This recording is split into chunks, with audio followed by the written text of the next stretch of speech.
magandang tanghali. Update ko kayo sa huli natin ngayong August 17. Salamat tayo pinahuli ngayon. Ayan guys, oh. Mga gulyasanin. Mga nasa 1 kilo siguro natin ito.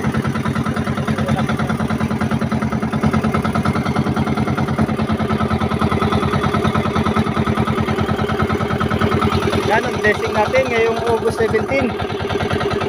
Maraming salamat at tayo pinahuli ng kahit pa paano ngayon. Maganda-ganda. Bawi na tayo guys. Ang gamit ko nga pala dyan panghuli itong jumping lure muna tayo.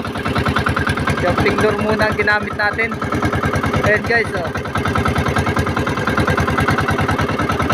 Yan, yung kulay orange na yan.